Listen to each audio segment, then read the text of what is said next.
కలిసి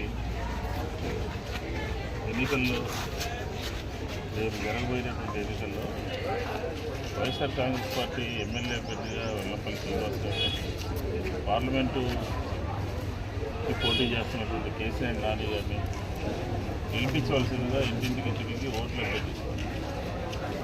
ఎందుకంటే ఓటు అడిగేటటువంటి హక్కు 5 సంవత్సరాల్లో మేము ఈ పరిపాలన చేశాము, ఈ పని చేశాము, ఈ మంచి చేశాము అని చెప్పని ఓటు అడిగే హక్కు వైఎస్ఆర్ కాంగ్రెస్ పార్టీకి మాత్రమే ఉంది. తెలుగుదేశం ఏ ముఖం పెట్టుకుని అడుగుతుంది? 14 నుంచి 19 వరకు ఏమీ పని చేయకుండా ఒకే ఒక్క విషయం అమరావతి అనే అంశాన్ని మాత్రమే పరిగణలో తీసుకుంది.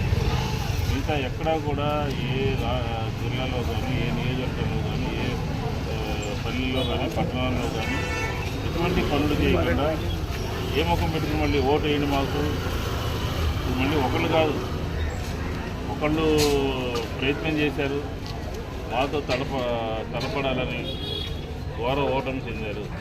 వాళ్ళతో పాటు జనసేన తీసుకొచ్చి కలిసి మా మీద యుద్ధం చేయాలనుకున్నారు. అది కూడా సాధ్యపడలేదు. అప్పుడు కేంద్రంలో భారతీయ జనతా పార్టీతో కూడా కలిసి ఆంధ్రప్రదేశ్ ప్రజలకు మేలు చేకూరుస్తాము అని చెప్పని ముసుగేసుకుని చేసినటువంటి ఈ కూటమి ఆంధ్ర రాష్ట్ర ప్రజలకి ఎటువంటి మేలు చేకూర్చే పనులు లేదు. ఇలాగా వాళ్ళ స్వార్థం కోసం వాళ్ళు తెలుగుదేశం సంబంధించినటువంటి రాజకీయ పార్టీని వాళ్ళు తాకట్టు పెట్టారు. ఎక్కడ కేంద్ర ప్రభుత్వం వద్ద, కేంద్ర భారతీయ జనతా పార్టీ వద్ద వాళ్ళ పార్టీని వాళ్ళు తాకట్టు పెట్టుకుంటే పర్వాలేదు, కానీ ఆంధ్రప్రదేశ్ ప్రజల యొక్క హక్కులు కానీ, ఆంధ్రప్రదేశ్ ప్రజల యొక్క మంచి కానీ, భవిష్యత్తుని తాకట్టు పెట్టారు. ఎందుకంటున్నామంటే 2014 నుంచి 19 వరకు కలిసే ఉన్నటువంటి, కలిసే పోటీ చేశారు. ఎన్నికల్లో ఓట్లు అభ్యర్థించారు, ఒకరికొకరు బాధ్యతన్నారు, కానీ తిట్టుకున్నారు. మళ్ళీ వచ్చి ఏ ముఖం పెట్టుకుని మాది ఒక కూటమి, మా కూటమిని ఆశీర్వదించండి అని చెప్పని కేంద్రం నుంచి వచ్చినటువంటి వాళ్ళు వీళ్ళిద్దరూ కూడా తెలుగుదేశం, జనసేన, చంద్రబాబు నాయుడు, పవన్ కళ్యాణ్ విష ప్రచారం చేస్తూ ఉన్నారు. విష ప్రచారం అనమాట. జగన్మోహన్ తెల్లారు లేచిన దగ్గర నుంచి జగన్మోహన్ రెడ్డి గారి ఒక చెడు ప్రజల్లోకి తీసుకెళ్ళేటటువంటి ప్రయత్నం చేస్తారు. కానీ ప్రజలందరూ కూడా ఆయన చేస్తున్నటువంటి కార్యక్రమాలు నవరత్నాల ద్వారా కానీ, లేదా అభివృద్ధి విషయంలో కానీ, పారిశ్రామికీకరణ కానీ అన్ని రంగాల్లోనూ కూడా సమగ్రాభివృద్ధి చెందినటువంటి రాష్ట్రంగా ఆంధ్రప్రదేశ్ 5 సంవత్సరాల్లో రూపాంతరం చెందింది. ఏ పారామీటర్ తీసుకున్నా ఈజ్ ఆఫ్ డూయింగ్లో కానీ, పెట్టుబడుల్లో కానీ, ఉద్యోగాల కల్పనలో కానీ, ఇట్లాగా అన్ని రకాలుగా కూడా చంద్రబాబు ప్రభుత్వం కన్నా, తెలుగుదేశం ప్రభుత్వం కన్నా 100 రెట్లు మెరుగైనటువంటి ప్రభుత్వాన్ని 5 సంవత్సరాలు నడిస్తే ఏదో జగన్మోహన్ రెడ్డి గారి మీద అయిపోయింది, కూటమి అధికారంలోకి వచ్చేస్తుంది, మేము అధికారంలోకి వచ్చేస్తాము అని చెప్పని ఒక ప్రగల్భాలు పలుకుతున్నారు. ఏ ముఖం పెట్టుకొస్తారు? ఎందుకు మీకు ఆంధ్రప్రదేశ్ ప్రజలు ఓటు వేయాలి అంటే కేంద్ర భారతీయ జనతా పార్టీతో మీరు జతకట్టింది ప్రత్యేక హోదా తీసుకురావటానుక, పోలవరాన్ని నిధులిస్తామని చెప్పించడానుక, 4% రిజర్వేషన్ జోలికి రాము అని చెప్పించడానుక, ఇలాంటి విషయాలన్నీ కూడా ఒక కీలకమైనటువంటి ఆంధ్రప్రదేశ్లో ఉన్నటువంటి ప్రజల యొక్క బాగోగులు, కీలకమైనటువంటి నిర్ణయాల్ని కేంద్రం నుంచి చెప్పించగలరు, కేంద్రం నుంచి హామీ ఇప్పించగలరు.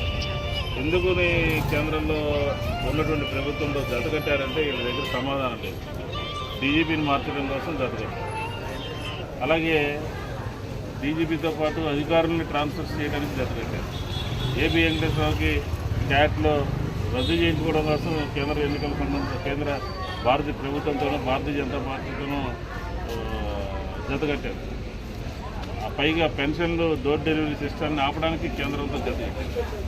బ్యాంకుల ద్వారా పెన్షన్లు ఇవ్వడానికి కేంద్రంతో జతకట్టారు తప్ప ఇప్పుడు జగన్మోహన్ రెడ్డి గారు మార్చి మాసంలో, మార్చి 1వ తారీఖు, 6వ తారీఖు, 11వ తారీఖు ఇట్లాగా అనేక సంక్షేమ కార్యక్రమాలని ప్రజలకి అకౌంట్లో నేరుగా వేయాలి అని చెప్పని ఒక ఆలోచన చేసి సంక్షేమం రైతుల పట్ల, విద్యార్థుల పట్ల, మహిళల పట్ల ఫీజు రియంబర్స్మెంట్ కానీ, ఇన్పుట్ సబ్సిడీ కానీ, దీంతోపాటు చేయూత కానీ, ఇలాంటి కార్యక్రమాలన్నీ 14,000 కోట్ల రూపాయలని కేంద్ర ఎన్నికల సంఘానికి కంప్లైంట్ చేసి మీరు ఆంధ్రప్రదేశ్లో ఉన్నటువంటి ఈ జనాభాకి సమాజంలో ఉన్నటువంటి రైతులు, విద్యార్థులు, మహిళలకి నిధులు జమ కాకుండా, వారి అకౌంట్లో నిధులు పడకుండా ఆపారు కదా.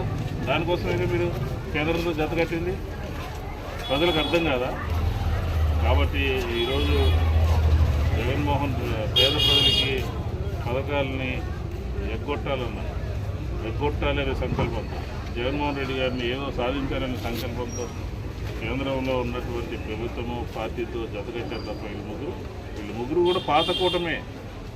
ఈ ముగ్గురు కూడా కలిసి ఎన్నికల్లో పోటీ చేసినటువంటి కూటమే. ఈరోజు మళ్ళీ కొత్తగా వచ్చి ఈ ఆంధ్రప్రదేశ్లో మేము ఏం చేస్తామో ఒక వైట్ పేపర్ ప్రకటించమనండి. కేంద్ర ప్రభుత్వము ఈ రాష్ట్రంలో ఉన్నటువంటి 2 పార్టీలు, భారతీయ జనతా పార్టీ కలిసి ఎన్నికల్లో ఓటు అడుగుతున్నప్పుడు జగన్ గారికి ఓటు వేయద్దు, గంజాయి రాష్ట్రం అయిపోయింది, పెట్టుబడులు రావట్లేదు, ఉద్యోగాలు రావట్లేదు, ఇలాగ పదే పదే చెప్పినటువంటి సొల్లు కబుర్లని చెప్తున్నారు తప్ప కేంద్రం నుంచి మేము జతకట్టాము, రాష్ట్ర సమగ్ర అభివృద్ధికి ఈ ప్రత్యేక హోదా తీసుకొస్తాము, పోలవరానికి తక్షణమే సత్వరమే నిధుల్ని మంజూరు చేస్తాము, విశాఖ ఉక్కుని ఆపుతాము, 4% రిజర్వేషన్ జోలికి రాము అని చెప్పించేటటువంటి ధైర్యం కానీ, ప్రజల పక్షాన్ని నిలబడేటటువంటి సత్తా కానీ తెలుగుదేశానికి ఉందా? మాట్లాడమని చెప్పండి.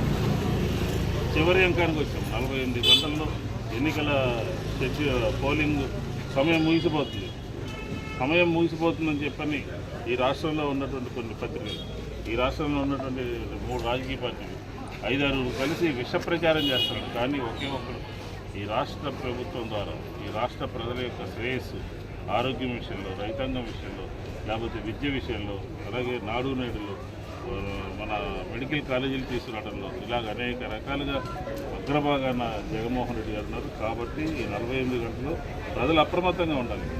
దుష్ప్రచారాన్ని ఒక సినిమా ఈరోజు రిలీజ్ చేయబోతున్నారు. దీని మీద మేము ఎన్నికల కమిషన్కి కంప్లైంట్ ఇచ్చాము. చంద్రబాబు నాయుడు గారే దాన్ని ప్రమోట్ చేస్తున్నాడు. చూడాలి, మీరందరూ చూడాలి అని చెప్తున్నారు. అంటే సినిమా తీయటం ద్వారా, వెబ్సైట్లో పెట్టడం ద్వారా, ఐవీఆర్ఎల్ సర్వే ద్వారా, వాయిస్ మెసేజ్లు పంపడం ద్వారా, ఇట్లాగే పత్రికల ద్వారా బ్రహ్మాండంగా విష ప్రచారము జగన్మోహన్ రెడ్డి గారి మీద ఒక రకమైనటువంటి దుష్ప్రచారం చేస్తూ ఓటు వేయొద్దని చెప్పి, ఓటు వేస్తే మీ ఆస్తులు పోతాయని చెప్పి, ఓటు వేస్తే గంజాయి మీ కొడుకులు గంజాయి తాగేస్తారని చెప్పి, ఈ ప్రభుత్వంలో చేసినటువంటి అరాచకాలు, ఈ ప్రభుత్వం ఉండగానే 175కి 150 సీట్లు ప్రజలందరూ ఎందుకు ఇచ్చారు? 22 పార్లమెంట్ సభ్యులు ఎందుకు ఇచ్చారు? అదే తీరి ఇప్పుడు కూడా కొనసాగుతుంది. మంచి ఆలోచనలు లేని, మెంటాలిటీలు సరిగా లేని, పేద ప్రజల గురించి పట్టించుకొని ఆలోచనలు, స్వభావం కలిగినటువంటి భారతీయ జనతా పార్టీ, జనసేన, తెలుగుదేశం. కాబట్టి ఈ ముగ్గురిని రేపు చిత్తుగా ఓడించాలి. మామూలుగా కాదు, డిపాజిట్లు గల్లంతు కాకుండా చేయాలి. ఏ ఒక్క ఓటు కూడా ఆంధ్రప్రదేశ్ ప్రజలు ఈ కూటమికి కనుక ఓటు వేస్తే ఆ ఓటు తీసుకుని వెళ్ళి సముద్రంలో వేసినట్టు తప్ప ప్రజలకి ప్రభుత్వం నుంచి జరిగేటటువంటి మంచి లేదు. నేను ఎందుకు అంటున్నానంటే జగన్మోహన్ రెడ్డి గారి ప్రభుత్వంలో తీసుకున్నటువంటి కార్యక్రమాలు, అభివృద్ధి, సంక్షేమ నవరత్నాలు కాపీ కొట్టి మొన్నటిదాకానేమో ఆంధ్రప్రదేశ్ శ్రీలంక అయిపోతుంది, డబ్బులు లేవు అని చెప్పి ఈరోజు నేను ఎక్కడ చూశాను. నేను ఒక ఎమ్మెల్యే, తెలుగుదేశం ఎమ్మెల్యే వెళ్తూ ఇంటి ముందు 5 పిల్లలు ఉంటే నీకు 15,000, నీకు 15,000, నీకు 15,000, నీకు 15,000 అని ఒక పాట పాడుతూ ఉన్నారు. అధికారం కోసం దిగజారిపోయి మాట్లాడుతున్నారు. చంద్రబాబుకి ఓటు వేస్తే సముద్రంలో వేసినట్టు, కూటమికి ఓటు వేస్తే సముద్రంలో వేసినట్టు. కాబట్టి ప్రజలందరూ కూడా నిలదీయాలి. ఏ ముఖం పెట్టుకుని జట్టు కట్టారు, ఏ ముఖం పెట్టుకుని ఆంధ్రప్రదేశ్ ప్రజల యొక్క హక్కుల్ని కాపాడుతారు అని సభల్లో చెప్పకుండా జగన్మోహన్ రెడ్డి గారిని ఒక ఇష్యూ చేసి అధికారంలోకి రావాలని చెప్పని ప్రయత్నం చేస్తున్నారు. ప్రజలు అప్రమత్తంగా ఉండి కూటమిని ఓడించి జగన్మోహన్ రెడ్డి గారిని ఆశీర్వదించాలని, ఎమ్మెల్యేలందరినీ గెలిపించాలని, ఇక్కడ పోటీ చేస్తున్నటువంటి వెల్లంపల్లి శ్రీనివాస్, కేసీఆర్ నాని గారిని కూడా గెలిపించాలని చెప్పి కోరుకుంటూ సమగ్ర అభివృద్ధి కోసం వైఎస్ఆర్ కాంగ్రెస్ పార్టీ నిరంతరం 5 సంవత్సరాలు ఎలా పనిచేస్తాం, రాబోయే 5 సంవత్సరాలు కూడా అలాగే పనిచేయడం జరుగుతుందని చెప్పి ఈ సందర్భంగా తెలియజేస్తాం.